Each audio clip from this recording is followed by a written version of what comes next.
जो बाहर का है, चाहे बिजुड़ी आए, चाहे कोई भी आए, एमएलए एमपी, सड़क सबके लिए होती है। कोर्ट से जितना फायदा जनता को है इतना वकीलों को भी नहीं है। ये बात सही है, सिद्धार्थ जी ने ठीक कहा कि हम चित्तौड़ जाते तो हमारी फीस ज्यादा मिलती, लेकिन सुलभ और सस्ता न्याय मिले, इस सोच के लिए मैं यहाँ के अपने भाई वकीलों को धन्यवाद देता हूं कि एक जागरूक समाज का आदमी है। गांधी जी भी वकील थे, उन्होंने ना झूठ बोलूं इसलिए वकालत छोड़ दी। याद है, मुझे झूठ बोलना पड़ता है, देश को आजाद किया। सरदार पटेल भी वकील थे, विठल भाई पटेल भी वकील थे, पंडित जवाहरलाल नेहरू भी वकील थे। तो वकीलों ने देश को आजाद करने में बहुत सक्रिय भूमिका निभाई। जो हमारे भाई अजमेरी जी बोलते थे, इसलिए 2013 में मुझे बोला कॉलेज सरकारी करना, तो मैंने कॉलेज सरकारी कराई, 100 बेड की हॉस्पिटल बनवा दी। कोर्ट की बात है, 12 बार नहीं, इस बार भी 4 बार नाम बेगू विधानसभा का लिया गया। 16-17 बार माननीय मुख्यमंत्री जी ने बेगू विधानसभा को दिया। और मेरी मांग थी कि चंबल का पीने का पानी जो हमारा है, जो राउत बाटा से आता है, जब भीलवाड़ा को जा सकता है। सीपी जोशी जी हमारे बड़े भाई हैं, मंत्री हैं, उनकी सोच बहुत बढ़िया थी। मेरा उनसे बैठ टू डिस्कस होता था कि मैंने यार, हमने और आपने बेगू को भी जुड़वाया था, वो भी हार गए, मैं भी हार गया, बेगू क्यों कट गया? कि भीलवाड़ा परियोजना में 2012-13 की योजना में बेगू भी शहर शामिल था। फिर जोड़ा, और बहुत बड़ा फायदा ये हुआ कि 482 गांवों को जोड़ दिया गया। जब तक किसी प्रोजेक्ट की डीपी नहीं बनती है, डीपीआर, तब तक वो प्रोजेक्ट बनता नहीं। अगले बजट में इसके चाहे 1000 करोड़ लगे, चाहे 500 करोड़ रुपए लगे, अगले बजट में यहाँ के पैसे सैंक्शन हो जाएंगे। 94 करोड़ की डीपी बनेगी, और डीपीआर से जो हमारा लास्ट कोना है जवाहर सागर का गांव, उसको भी चंबल का स्वच्छ पीने का पानी मिलेगा। और खारखंदा का इंदौरा गांव, उसको भी चंबल का पीने का पानी स्वच्छ मिलेगा। और मैं कोशिश कर रहा हूं कि बेगू को चंबल का जो 22 करोड़ की योजना मैं बनवा रहा हूं, वो जल्दी यहां से बेगू को सबसे पहले पीने का पानी मिले। 1 साल के यहाँ पे काम बहुत किया। ट्रॉमा सेंटर रावत बाटा नहीं, बेगू में भी खुल गया है। ट्रॉमा सेंटर वहां खुलता है, ये एक्सीडेंट्स होते हैं, हाईवे होता है, इसके नॉर्म्स होते खोलने के। रावत बाटा में नहीं खुल सकता था, पर हमने बोला वो RAPP है, अगर वो कोई घटना होगी, एटम बम है, जैसे रशिया के अंदर चेरनोबिल में हुई, 800 किलोमीटर तक आदमी नहीं बचेगा। वहां तो 2 ही वो थे, या तो 8 है। इंडिया का सबसे बड़ा एटॉमिक केंद्र है। CSR नहीं देते थे वो, कोर्ट के ऑर्डर के बाद अपनी दुनिया चलाते थे कि हमारी अलग दुनिया है। कौन सी दुनिया है? ये तो एक प्रोजेक्ट है, बिजली बनाते हैं, मुनाफा कमाते हैं, बेचते हैं। CSR खर्च करना पड़ेगा। 2% जुड़वाया 2010 में, और आज तक मैं MLA रहूं नहीं रहूं, और 2% CSR में एटॉमिक एनर्जी केंद्र को खर्च करना पड़ेगा रावत बाटा के अंदर। नहीं, पहले कहाँ खर्च करते थे? बंबई, तारापुर। जमीन किसकी? राजस्थान की। खर्चा कहाँ पे करते थे? महाराष्ट्र के अंदर खर्च किया। अभी जिंक से करवाया। जितना भी खर्चा होगा हिंदुस्तान जिंक का, CSR का, पहले होगा बेगू विधानसभा गंगरार तहसील, उससे बचेगा तो कहीं और जाएगा। वो मेरी जेब में नहीं आ रहा, जनता की जेब में नहीं आ रहा, वो यहीं पे पब्लिक में कानून है, टैक्स बचता है इनका। काम धंधा कोई भी ले सकता है, लेकिन उनको पैसा या खर्च करेंगे तो आपकी इलाके में। अब मैंने जो वादे किए हैं, ADJ कोर्ट, मेरी याद वास्तव में थे, झूठ बोलना नहीं, ये शैलेश जी 26 तारीख को नहीं कहते। मैंने कहा मैं जरूर जाके जयपुर में करवाएंगे। पहले बजट में नहीं आया, दोबारा बोले जी दिनेश मेवाड़ा आए मेरे पास, सीपी शर्मा जी अकेला मेरे से मेरे भी कोर्ट करा हुआ नहीं हो जाएगा। क्या तब नहीं एक ही बार आना हो, अब तो अनाउंसमेंट हो चुका। नहीं, इसी बजट जब तक रहेगा उससे पहले अनाउंसमेंट हो जाए। मैं धन्यवाद देना चाहता हूँ माननीय मुख्यमंत्री जी का। मैंने कहा कि ये कोर्ट करना है, 50 कोर्ट खोले, बेगू कैसे रह गया। उन्होंने बोला बेगू जब मेरी लास्ट की घोषणा होगी उसमें बेगू सबसे पहला अकेला कोर्ट खोलेगा, तो बेगू खोला। तो कौन हमारा खोला? तो पीछे पड़ना पड़ता है, तो लगातार ही पीछे पड़े और काम हो गया। अब 2-3 काम बेगू में रह गए। जैसे ममता जी ने कहा कि यहाँ पर एक अच्छा नदी के किनारे एक बढ़िया पार्क बना जिसे महिलाएं घूम सके, ये पार्क भी बनवाएंगे। ये दोनों पुलिया ऊंची भी करवाएंगे। यहाँ खेल का स्टेडियम भी 5 करोड़ का मैं बनवाऊंगा। हॉस्पिटल की बिल्डिंग में नहीं बनेगी। और जो छोटे मोटे काम है वो अपने चेयरमैन और वाइस चेयरमैन करेंगे। यही नहीं सोचे कि इनको पद मिल गए तो पद पे बैठ के काम करें। जब मैं दिल्ली 800 किलोमीटर सोच के अगर चुनाव में जीत के चला जाता, मैं ईडी कोर्ट नहीं खुलवाऊं तो कोई हटा सकता है क्या? 5 साल तक हटा सकता है क्या? मैं हॉस्पिटल भी नहीं खुलवाए, पर जो कमिटमेंट जनता से करने पड़ते हैं, अगर वो नेता उनको पूरा कर दे तो वो नेता होता। कोई सरदार पटेल को कहने से सरदार पटेल नहीं बनता है। सरदार पटेल तो मेरा खुद गोद का था, मैं खुद गुजर हूं। गुजरात का नाम गुजर प्रदेश है, हिस्ट्री है हमारी। तो राजा कृष्ण पर पन्ना धाय नहीं होती तो महाराणा प्रताप ही नहीं होता। तो समुद्रगुप्त 1 क्लास पढ़ा लिखा नहीं था, 1 क्लास कोई स्कूल में नहीं गया था। चंद्रगुप्त मौर्य जो था, मौर्य साम्राज्य भेड़े चराता था, इतिहास है उसका। तक्षशिला कहां पे? तक्षशिला शास्त्रा जी पता है कहां पे?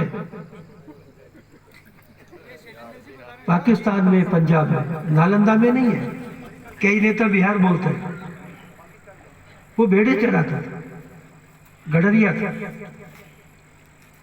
पर उसका दिमाग और उसकी ताकत इतनी थी। उसके पास कुछ ऐसे लोग थे जो सिकंदर की फौज को लूट लाते थे। वो चंद्रगुप्त मौर्य बन गया चाणक्य के कहने से। उसने काम करा, उसने लड़ाई करी। शेरशाह सूरी जीटी रोड, जब हम कभी पंजाब और चंडीगढ़ जाते थे, उसे जीटी रोड कैसे बना? ग्रैंड ट्रंक रोड उसका नाम, उससे पहले शेरशाह सूरी ने बनाया। उस पर लिखा हुआ है, आज शेरशाह सूरी नहीं पर रोड पे नाम लिखा हुआ है। पेड़ लगाए, किसने लगाए? लाहौर तक जाता था, क्वेटा तक। उसका नाम था जीटी कैलकाटा टू लाहौर। किसने बनाया? जीटी रोड ग्रैंड ट्रंक ने बनाया, जो साइंस का था। लेकिन वो उससे पहले शेरशाह सूरी ने बनाया। तो याद रखते हैं काम को। जो काम करेगा उसको पब्लिक याद रखती है। मेरी थोड़ी बहुत आदत है कि जो आदमी सोचे ना कि मैं बहुत चालाक हूं, मुझे पता हो क्या चालाकी है, मैं थोड़ा सा दूर कर देता हूं। मैं सच बताऊं कि जब मैं बेगू में आया था तो मुझे वास्तव यार कहां से मैं जीतूंगा ही नहीं, पर जीत गया। इस बार मुझे पक्का था कि मैं जीतूंगा। और हम पब्लिक पता है सीधी वोट में डाल देती है। पब्लिक काम को वोट डालती है। बहुत से लोग सोचे बिदुड़ी जीतेगा नहीं, पर अंदर जाके पब्लिक सीधी वोट डाल देती है। और यार अगर जीत जाएगा तो हमारा काम करेगा। 2-3 काम बाकी है। यहाँ पर बाढ़ नहीं आनी चाहिए बेगू में, जो अजमेरी जी ने कहा है। मैं कोशिश करूंगा। इन चेयरमैन का काम है, नगर पालिका के पार्षदों का काम है। मैंने को अभी भी कहा है कि मुझे शक्ल मत दिखाओ, आप ये पूरा लेआउट प्लान बनाओ। ये पानी भरता क्यों है? 2-4-5 लाख का बजट सेंक्शन करो, पूरा प्लान करो कि पानी रुकता क्यों है, किस वजह से। पहले किसी बीमारी का कॉज देखो। आज ऐसी सी रोड बना देंगे, नाली बना देंगे, पानी निकलने का रास्ता चाहिए। इन नालों का सर्वे करो, कौन सा नाला किस वजह से रुक रहा, सब नाले पक्के करो। ब्राह्मणी नदी के दोनों किनारे पक्के करो और पुलिया ऊंची करो, नाली अच्छी बनाओ, सीवर भी मिला के दे दूंगा आपको, जिसमें गंदगी नहीं हो। रावतबाटा एटॉमिक एनर्जी केंद्र था, मेरे से पहले भी कितने एमएलए रहे।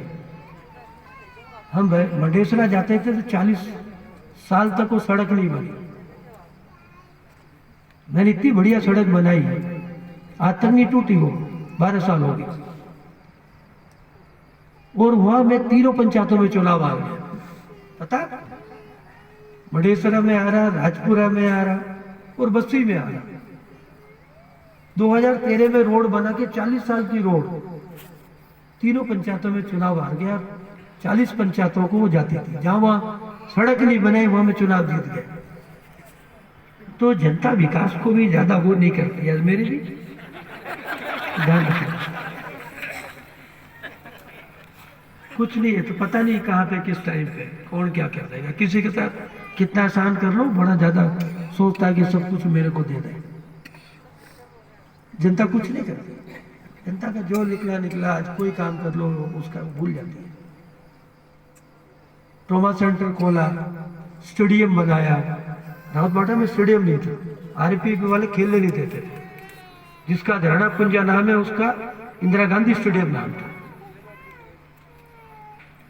सरकारी कॉलेज नहीं थी, दोनों सरकारी कॉलेज मेरे टाइम की थी। अब ये रोड जो बना है, इतना अच्छा रोड हो कि मैंने वादा किया था जहां तक नगर पालिका है वहां तक नगर पालिका में टेंडर लाइट निकाले बेगू में। तो दोनों सड़क, जैसे रावतबाटा में लाइट जल रही है, दूर से लगे कि बेगू शहर हाईवे से दोनों तरफ लाइट लगी। आधा जो बचेगा वो मैं, चाहे आपको कहीं से फंड लाके दो, वो मैं आपको करवाऊंगा। तो पूरे काठगोदाम बोर्ड से लेके यहाँ तक दोनों तरफ लाइट लगे कि बेगू में अंदर आए। लग रहा है कि रोड कुछ बना हुआ। आप बताओ, मैंने को कह रखा है, एससी अभी आया था सर्वे करने, घूमने के लिए आया था कि नहीं आया? चीफ इंजीनियर को भेजा था, एससी भी आया था। हर 15 दिन के अंदर सड़कों को चेक करा करेंगे, जाके देखो रोड कैसा बना। रोड ठीक होना चाहिए और बढ़िया रोड बने, रोड टूटे नहीं। सबको चलना, देश का पैसा है। अगर इस देश के पास पैसा ही नहीं होगा तो देश कहां से चलेगा? राज तो कोई भी कर लेगा, चाहे मेरी पार्टी करेगी चाहे खबूस यादी की पार्टी करेगी। जब ये कांग्रेस बीजेपी नहीं थे, चंद्रगुप्त मौर्य क्या कांग्रेस का था क्या? या सरदार पटेल जो है भारत का गृह मंत्री था, 600 रियासत एक कर गया। वो चाहता था पूरे देश को लूट लेता, कहता 600 रियासतों पर मेरा राज होगा। चाहता ना, क्यों लालू जी? कहता था पूरा देश, जूनागढ़ मेरा होगा और वो कश्मीर जो तेरा होगा, बांट लेते हैं। जो पहले नेता थे उनकी सोच होती थी। तो सरदार पटेल की सोच थी कि मुझे हिंदुस्तान को एक करना। मैं एक वाक्य सुनाता हूं। जब सरदार बेन सिंह पीसीसी प्रेसिडेंट थे, मैं एमएलए भी नहीं था, वो चंडीगढ़ से जब आते थे तो मेरे को बुला लेते थे और मेरे पास ही आकर रुकते थे। उनको खतरा था आतंकवाद का। कांग्रेस अध्यक्ष थे, सीएम नहीं थे। तो हम बटाला में एक सिख परिवार में चले गए जो उनके रिश्तेदार लगते थे। पूरा आतंकवादियों ने उसको पूरा खात्मा कर दिया। 30 लोग मारे गए थे तरन तारण डिस्ट्रिक्ट में। जब वहां गए तो एक बुढ़िया बची थी, माता जी, रोने लगी। अब 5.5 आतंकवाद ने खत्म कर दिया। तो सरदार जी ने बोला कि चिंता मत करो, अगर मैं मुख्यमंत्री बन गया तो आतंकवाद को खत्म कर दूंगा। उसने आशीर्वाद दे दिया माता जी, उनकी उस रिश्ते में वो नानी लगते थे सरदार जी की। सीएम बन गए, खुदा ना खास्ता 92 में, और 3 साल के अंदर आतंकवाद खत्म कर दिया। किया कि नहीं किया? और खुद बम से उड़ गए। तो नेता का एक कमिटमेंट भी होता है, जो कह दिया कर दिया। तो हम ऐसे लोगों के साथ रहे कि जिसके साथ कमिटमेंट हो गया हो गया। एक बार ये कह दिया कि सड़क बनेगी तो बनेगी ही बनेगी, चाहे कुछ भी करना पड़े। मुख्यमंत्री जी के पास 10 बार जाए, अगले बजट में कर दे, नहीं अभी करो, कर दिया। और आज अच्छा भी हुआ, न्याय अच्छा मिले। कभी याद करेंगे, मैं रहूं न रहूं तो लोग ये बोलेंगे तो सही, अगर बेगू का एडीजी कोर्ट बिदुड़ी जी ने खुलवाया, याद करेंगे नहीं करेंगे? याद नहीं करेंगे? तो याद नहीं करते क्या? देश को एक किसने किया? बोलो बोलो किसने किया? बोलता ना सरदार पटेल ने, मोर देन बिस्मार्क। ये नहीं करेंगे कि बोलता नहीं है कि पाकिस्तान के 2 टुकड़े किसने किए? इंदिरा गांधी। बोलता कि नहीं बोल? 1 लाख फौज किसने पकड़ी? जनरल अरोड़ा ने। याद है? रिकॉर्डेड है। ये तो कोई नहीं कह सकता।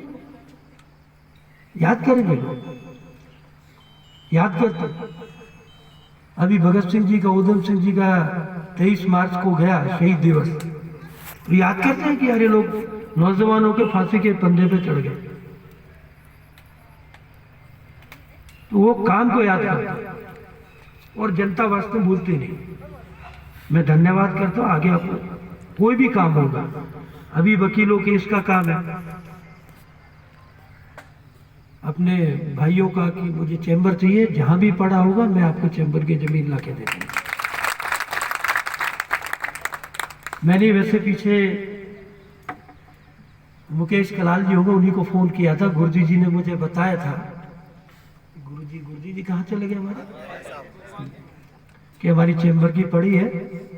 तो शायद वो जयपुर पहुंच चुकी है, मंत्री जी से मिलके, सीएम साहब से बात करके आपकी कहीं भी कोई और जमीन पड़ी होगी आपको चैम्बर को दे देंगे। क्योंकि अच्छा रहेगा, चैम्बर बनेंगे तो आप यहाँ भीगते नजर वो नहीं करेंगे, और अच्छा हो जाए। एडीजे कोर्ट खुल गया, बिल्डिंग के जो पैसा पड़ा हुआ है वो भी यहाँ बनवाएंगे। और भी कोई बात होगी ना विकास की, वो मुझे बताओ, तो वो सारे काम हम करें। और मुझसे ज्यादा जिम्मेदारी इन दोनों चेयरमैन की है और वाइस चेयरमैन की है। मुझे तो चाहिए काम। जैसे मैं तेलानी की तारीफ इसलिए नहीं कर रहा हूं, ये रावत भाटा का चेयरमैन है। रावत भाटा में डेंगू बहुत होता था, डेंगू। और डेंगू क्यों होता है कि आरएपीपी का जो सारा गंद है वो पूरी कॉलोनी में फैलता है। इसको चेयरमैन बनाया, इसने पूरे जो नाला गंद था पूरा साफ, खुद उतर के साफ करवाया, गली गली में छिड़काव करवाया। आज एक भी मरीज डेंगू का रावत भाटा में नहीं है, एक भी नहीं। पिछली बार जब 2016-17 में डेंगू में कम से कम 50 लड़के मर गए डेंगू से, आज एक भी मरीज डेंगू का नहीं है। आज कोरोना चल रहा है, कोरोना एक महामारी, इसमें कोई दो राय नहीं है, लेकिन अपनी बॉडी को फिट रखो। ये उस पर अटैक कर जाएगी जिसकी बॉडी इम्यूनिटी कमजोर होती है। मैं तो किसी गरीब भील को या पत्थर तोड़ने वाले को कोरोना होते देखा ही नहीं है भैया। तो थोड़ा अपनी बॉडी की ताकत भी रखो, थोड़ा जिम बनाए, एक्सरसाइज किया करो। हरियाणा या पंजाब में रोज हॉकी और कबड्डी खेलते हैं, बड़े अच्छे अच्छे तकड़े तकड़े लड़के, यहाँ भी अच्छे नौजवान दिखते हैं। ये हाल रहा ना, जैसे कुछ लोग मेरे खिलाफ बोलते रहते हैं, डोडा चूरा का मतलब क्या होता है, ये जाके पंजाब की नस्लों में होगा। बच्चों के जो जीवन में ना, फौज में आदमी नहीं मिलेंगे 10 साल बाद आपको, मालूम? 10 लाख की फौज में 20,000 हमारे ऑफिसर कम है। कहां से लाओगे? पाकिस्तान का नहीं भरोगे? क्यों खबूसिया जी? चीन के आदमी फौज में भरोगे? तो कहां से लाओगे? जब जनरेशन ड्रग्स पीने लग जाएगी। पंजाब में हॉकी में सारे गोल्ड मेडल आते थे, पंजाब बर्बाद होगा। बुरा लगता होगा, क्योंकि पीढ़ियां जिंदा रखना बड़ा काम है। गोली कौन चलाएगा? -40 सियाचिन ग्लेशियर पे कौन खड़ा होगा? -40 पे। इसमें कोई कांग्रेस बीजेपी नहीं है, इसमें कोई हिंदू मुसलमान नहीं है, गुर्जर जाट ब्राह्मण नहीं है। इसका शरीर तकड़ा उसको भर्ती कर लेते, आ जाओ। शरीर ही तकड़ा नहीं होगा जिससे लड़ोगे फिर करेंगे क्या? 20,000 तो ऑफिसर कम है फौज में, और 2 लाख की फौज की जनरेशन कम होती जा रही है। लड़के ही नहीं मिल रहे, 5 फुट तक की भर्ती करने को तैयार हो गए। पुलिस में भी हालत हो रहा है। तो 10-20 साल बाद आपकी और फौज में कम हो जाएंगे। कितने एटम बम बनाओ, कितने वो बनाओ, आतंकवादियों को तो रोकेंगे कौन? सैनिक बॉर्डर पे खड़े रहते हैं, गोली खा लेते हैं बेचारे, और हम आराम से सोते रहते हैं। राष्ट्रपति हो, प्रधानमंत्री हो, एमएलए हो, एमपी हो, हम तो भाषण दे रहे हैं। वो वहां जाके क्या होंगे? -40 में ग्लेशियर पे आंधी चल रही होगी अभी, वहां बच्चे जाके अभी खड़े होंगे। कोई बॉडी बिल्डर बनने से नहीं होता, जिगर बनने से होता। जिगर जिसको होगा ना, 4 चक्कर मार के बेहोश हो जाएगा आदमी। सारे देश के लोग भारत की फौज की वजह से सुरक्षित है। गरीब मजदूर से लेकर प्रधानमंत्री, राष्ट्रपति, चीफ जस्टिस सब, अगर वो 2 मिनट में देश से समझौता कर ले कि आ जाओ आतंकवादियों, तो क्या हम सुरक्षित रहेंगे? असली ताकत उनके पास है, उनकी बदौलत हम सुरक्षित सो रहे हैं। मुझे तो काम बताओ, मैं आपके काम करेंगे। मेरे दिल में किसी के प्रति कुछ नहीं है। बेगू से कोई पुराना जन्म का रिश्ता होगा, बनाना नहीं बनना तो अपने हाथ में नहीं है। एक मैं वाक्य सुनाता हूं आपको। नरसिंह महाराज रिटायर्ड हो गए थे, मैं पंडित जी के पास कभी कभी जाता, तो प्राइम मिनिस्टर नहीं थे, शिक्षा मंत्री थे। 2 मोतीलाल नेहरू रोड पे रहते थे। मैं भी कभी अपने चले जाते थे। बड़े ज्ञानी व्यक्ति थे, हिंदी उर्दू सभी भाषाएं बोलते थे। पैर के हाथ लगाते थे, फादर की तरह थे। फूतेदार जी हम गए, उन्होंने बोला कि मैं तो जा रहा हूं, मुझे चुनाव नहीं लड़ना। चुनाव ही नहीं लड़े हो, सामान रख रहे थे। राजीव जी की हत्या हो गई, सरकार बन गई, सामान पैक कर रहे थे। सामान पैक करते करते उनके घर में कोई आदमी आया, उसका नाम भी लेना चाहता हूं। उनको बोला कि सब आपको बुला रहे हैं, और उनको प्रधानमंत्री बना दिया। ये किस्मत का खेल है। अपना आधा सामान आंध्र प्रदेश भेज चुके थे और प्राइम मिनिस्टर बन गए।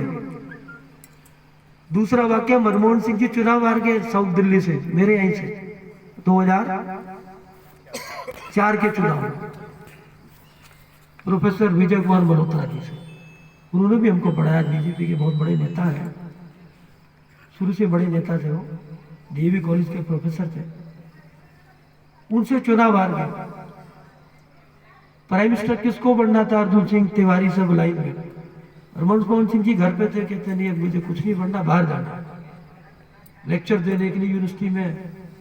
कल परसों टिकट विकट कराते, साउथ दिल्ली में धन्यवाद करे, टेलीफोन आया कि आपको कल मीटिंग है, प्रधानमंत्री का नेता चुन लिया गया। किस्मत का पता है खबूशिया थी, कब कौन क्या बन जाए। तो वो वाक्य मेरे साथ गुजरा, पता है।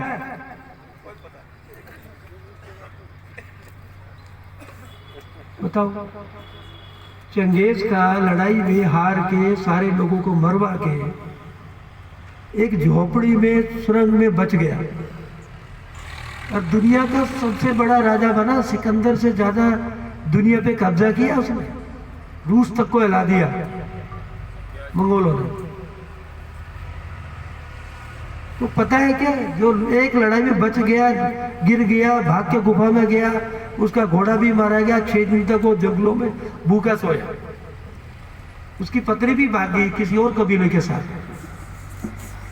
उसकी माँ का मर्डर, उसके बाप का मर्डर हो गया, सब कत्लेआम कर, पूरा खानदान, पूरा कबीला मर गया। उसके कबीले में रहते थे मंगोल, और एक गुफा में छुप गया भाग के, घोड़ा भी उसका मारा गया, ढूंढा, 6 दिन तक भूखा रहा। और देखो कितना बड़ा एम्पायर बना, मंगोल एम्पायर। जहां गया उस हर राजा को डिफीट करता चला गया। छोड़ा ही नहीं किसी को, सिकंदर विकंदर सब उड़ा दिया, उससे 3 गुने राज्य पे कब्जा कर लिया। पता थोड़ी होता कब क्या बन जाए। तो तकदीर जो है वो मेरे पे भी इम्प्लीमेंट होती है। लोग बोल रहे थे बिजुली हार जाएगा, हार जाए, कहाँ बेगू कहाँ है। मेरी तकदीर में था कि बेगू से विधायक बनना है, तो मैं बन गया। कोई पुराने रिश्ते होंगे तो इसलिए थोड़ा बहुत तकदीर पे भी भरोसा रखना चाहिए।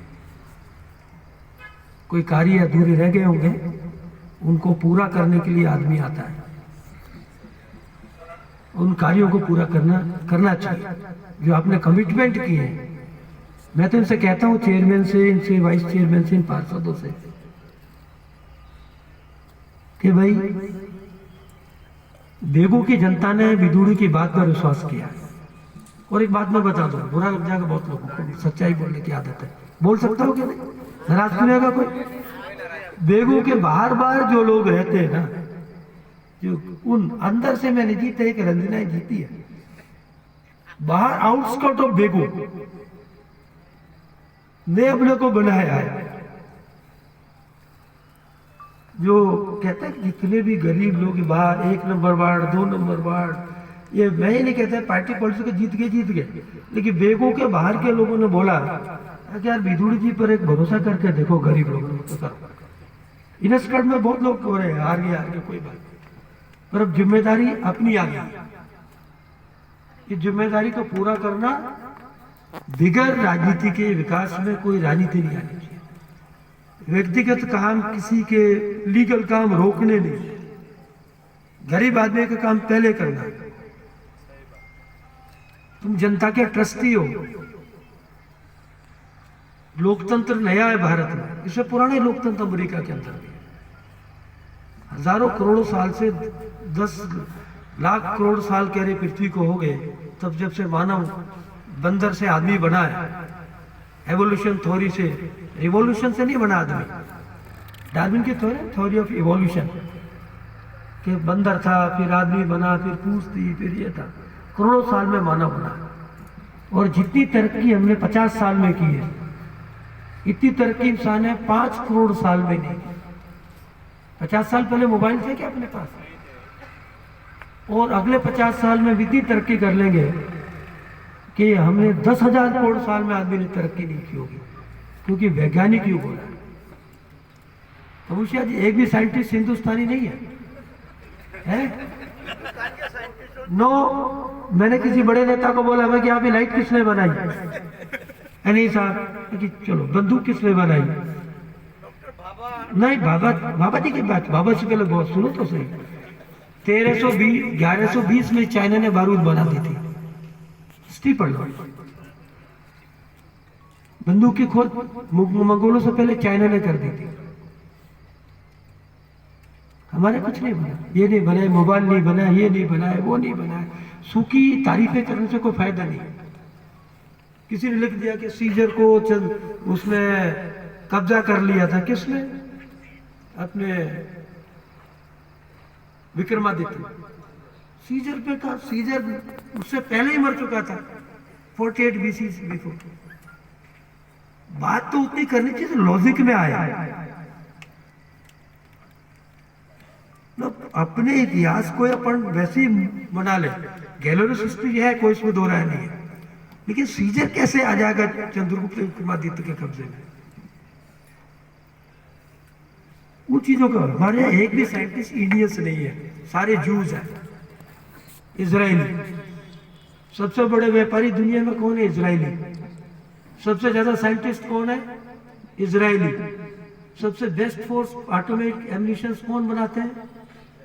सबसे इंटेलिजेंट फोर्स किसकी है? मोसाद, इजराइल की।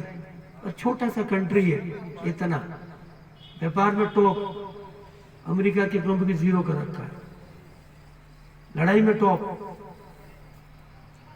और साइंटिस्ट सब 99.9% इजरायली है, ना हिंदुस्तानी, ना पाकिस्तानी, अमेरिकन, ना चाइना, ना बौद्ध। ऑल आर ज्यूज, यहूदीज हैं।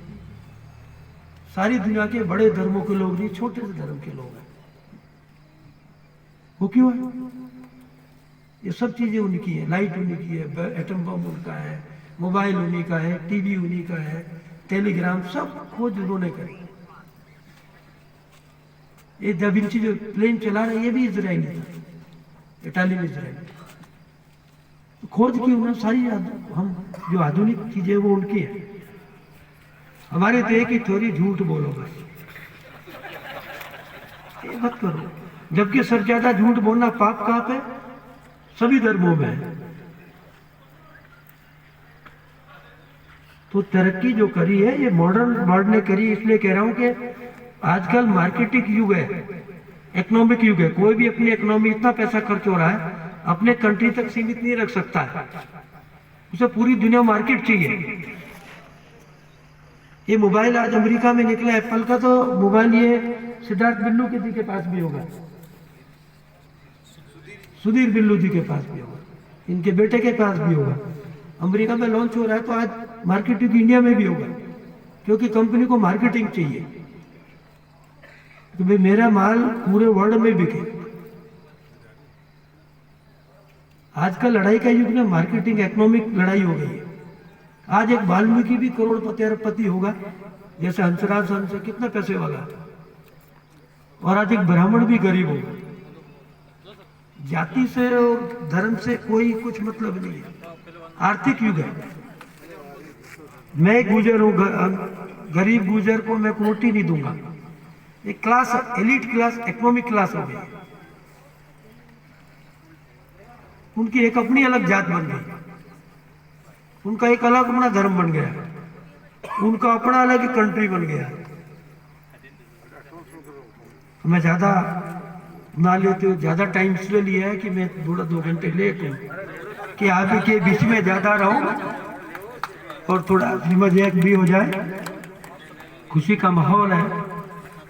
मैं धन्यवाद करता हूं कि आपने कम से कम जो अभिभावक अपने वकीलों का जो संघ है, बोरिस भट्ट साहब हो या सीपी शर्मा जी हो या हमारे भाई बिल्लू जी हो या खबूसिया जी हो जो सीनियर वकील है, चास्ता जी हो, अजमेरी जी हो, कुमावत जी हो, जो मेरा जो सम्मान और स्वागत किया है एक राजनीति से हटके, वो मुझे बहुत अच्छा लगा। और बेगू का विकास में हम राजनीति को नहीं लाए, राजनीति हम लाए 2-3 साल बाद जब चुनाव हो, लेकिन अभी तो विकास में रहे और मिलजुल का काम करें। किसी का कोई भी काम व्यक्तिगत मेरे से होगा लीगल, उसे मैं करूंगा। आप ये मत सोचना कि मैं कोई बीजेपी, कोई कांग्रेस में, मेरे दिल में रहता भी नहीं है। मेरे खुद रिश्तेदार एक दो अलग अलग बीजेपी कांग्रेस में होंगे, छोटे भाई भी होंगे, कोई हो सकता है। तो विचारधारा अलग हो सकती है, पर देश और समाज हमारा एक है। हर घर में अलग विचार का आदमी कर सकते हैं, एक भाई भाई से मतभेद रख सकता है, पर हमको महाभारत नहीं करना। हमें मिल के चलना है। जैसे श्री राम और लक्ष्मण थे, वो भी एक एग्जाम्पल था भाइयों का। एक महाभारत के भाई थे, एक रामायण के भाई थे। तो हमको महाभारत के भाई नहीं बनना, हमको रामायण के भाई बनना है। कि भी कोई बात कहे तो राम और लक्ष्मण जैसे भाई है, कोई भरत और राम जैसे भाई है, जो गद्दी को भी खड़ा उचल के चलाते थे, श्री राम की गद्दी। और जो वो लोग हैं जो गद्दी के लिए लड़ झगड़ के एक भाई को मार रहे और पूरा इतना ग्रेट वंश खत्म कर दिया महाभारत। तो हमको वो काम नहीं करना है। हमको इधर विकास में कोई महाभारत नहीं करनी, हमको रामायण करनी है कि सब मिलजुल का काम करें और सब बढ़िया काम करें। और बेगू में चाहे किसी भी जाति का, किसी भी धर्म का आदमी हो, हम सब मिलके भाई की तरह रहें। तो एक बात मैं कहता हूँ, ये विवेकानंद जी ने कही, इंसान सब एक है। मुसलमान के अगर 4, इनका खुदा ज्यादा होता तो मुसलमान का 6 आंख होते, हिंदू का बड़ा होता तो हिंदू के 6 आंख होते। मच्छर का भी जो ब्लड है वो भी रेड है। आप जू को मारते हो ना, तो उसका ब्लड में पढ़ रहा है किताब में, जू को मार देते हो निकाल के, कि औरतें निकाल मार दे फटाफट, खून निकलता रेड निकलता है ना। और एक मच्छर को मारो उसमें भी रेड खून होता है, आदमी को मारो उसमें भी, सांप को मारो उसमें भी रेड होता है, हाथी को। इसका मतलब गॉड इज वन। मतलब मच्छर से लेकर जो हमारी थ्योरी है, अध्यात्म की। इसका मतलब भगवान हो, अल्लाह ताला हो, खुदा, कुछ पता नहीं क्या है, वो एक ही है, कोई अलग नहीं। पर जो फैनेटिक लोग हैं, मैं किसी का नाम नहीं ले रहा, कुछ भी हो, हिंदू मुसलमान हो, सब भाई की तरह रहेंगे, जैसे बेगू में भी रहते हैं सदियों से हर जगह। मैं खुद बहुत लोगों को जानता हूँ जो मेरी जात के खुद मुसलमान हैं, बॉर्डर पे। कहाँ पे? जम्मू कश्मीर में। वो पाकिस्तान नहीं जाना चाहते, उन्होंने हिंदुस्तान में सरदार पटेल गया तो उन्होंने बोला हम मुसलमान हैं लेकिन अब पाकिस्तान नहीं जाना चाहते। उन्होंने बोला क्यों? कहते हम गुजर हैं। और कबालियों से लड़ाई में उनको अवार्ड दिया सरदार वल्लभ भाई पटेल। उधर भी लोग थे, उधर भी हमारे लोग बहुत ज्यादा है, उधर जाट, गुजर, राजपूत, कन्वर्टेड मुसलमान बॉर्डर के इधर है, और हम अपने देश को तकसीम नहीं चाहते।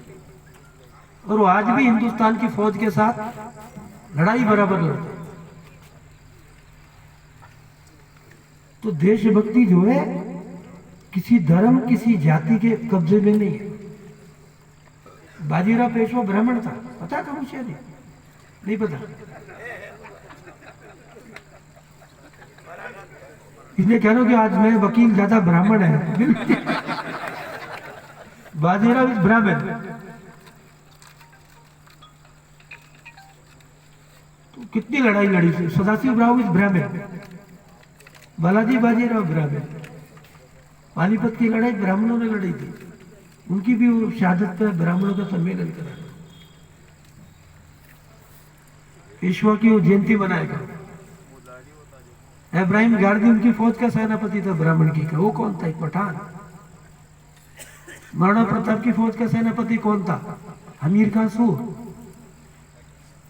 आदिल शाह का सेनापति कौन था? हेमू। ये कोई सोच अपनी डेवलप करनी चाहिए। आप अगली बार में आओ तो मुझे बाजीराव की जयंती में बुलाओगे आप। भगवान परशुराम की तो बुलाते हो, लेकिन बाजीराव से ज्यादा फाइटर कोई था ही नहीं। उसकी तारीफ उसके दुश्मन ने भी लिखी। किसने?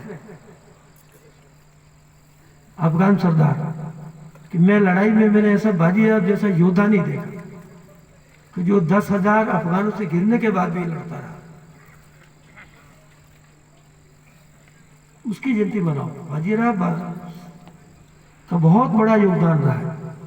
कुछ लोगों को तो पता ही नहीं कि ब्राह्मण था। इसलिए मैं कह रहा हूँ कि ब्राह्मण बहुत ज्यादा है ना इधर अपने वकील साहब। अगली जयंती यहाँ बननी चाहिए। क्यों चेयरमैन? अपना थोड़ा तकड़ा पता है। मैं गुजर हूँ, मुझे पता है गुजरात का नाम गुजर प्रदेश है, मेरा सीना चौड़ा होता है। सरदार पटेल मेरे गोत्र का था, हुड़ गोत्र लिखा हुआ इंडो मोटिव सरदार वल्लभ भाई पटेल ने। पन्ना दाए मेरे थी, अरे मेरा स्वाभिमान कि राज की सत्ता के लिए अपने बेटे को कत्ल कर दिया। सीना चौड़ा होता है कि नहीं? कभी नहीं। अपना भी सीना चौड़ा होना चाहिए। फैक्ट है ये। इससे थोड़ा ताकत आता है। मैं सभी का फिर धन्यवाद करता हूँ। जय हिंद, जय भारत, धन्यवाद। और आगे भी जो काम होंगे, बोलेश भट्ट जी आपकी जिम्मेदारी है। सभी साथियों को जैसे आपने बिगर भेदभाव के सबको, सीनियर जूनियर सबको बुलाया है, ऐसी अगली बार जब आपका चैम्बर बने, आपका काम हो जाए, फिर अपने को चाय पीने आना, भाषण देने नहीं आना। धन्यवाद। जय हिंद, जय भारत।